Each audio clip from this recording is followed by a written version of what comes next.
I learned about down cutting, Arroyo down cutting while working on my master's. And I knew that there was some controversy, whether that was totally due to grazing or if that was climatic or what the deal was. But as I got into it, I became fairly convinced that it was a mix of all that, grazing pressure, logging of riparian forests, overgrazing on the uplands, all those things contributed to flows that stripped our streams of their gravels and led to down cutting, which meant that the annual flows no longer got to the floodplains and no longer watered those riparian forests. So even though the cows and the sheep had been removed, those riparian forests really weren't recovering. So we started discussing and thinking about ways to work on that. And our first thought was to plant a bunch of trees. And, I was working as one person in a team. There was Amy Robertson from the U.S. Fish and Wildlife Service, Joe Sorodnik, our botanist at the park. We were trying to think through these things. And Fred Phillips from Flagstaff, he's a landscape architect, was the guy that got the contract to help us plant a bunch of trees. And we thought we could plant trees that would catch water and sediment, and regrow some of those forests that had been lost to the mining, logging operations.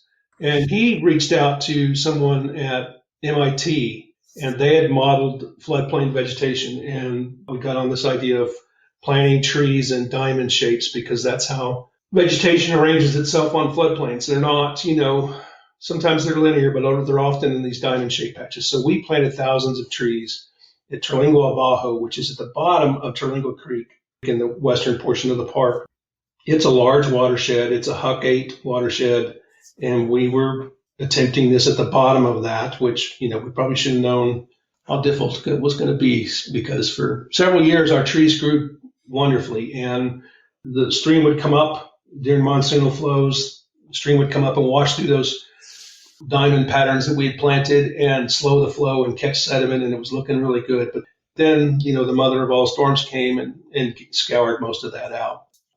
Anyway, that all got me to thinking about stream restoration and realizing that I can work, as hard as I possibly can. No matter how hard I can work, we need some help. And that was when I hit onto this, I guess, craze or fad or idea of using beavers.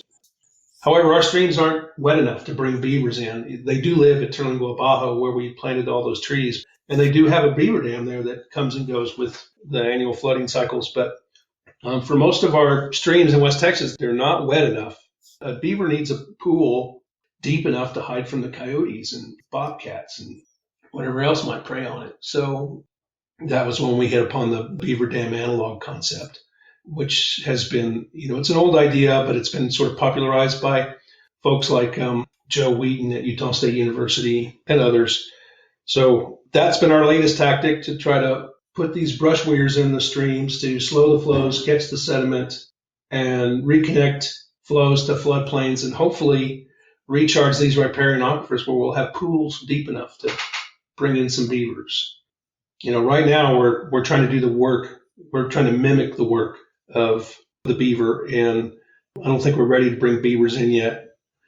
It's a controversial thing. I generally don't really talk about it, to be honest with you, because some landowners might get a little excited, I guess, and not realize that the benefits far outweigh any challenges they might have with having beavers on their property.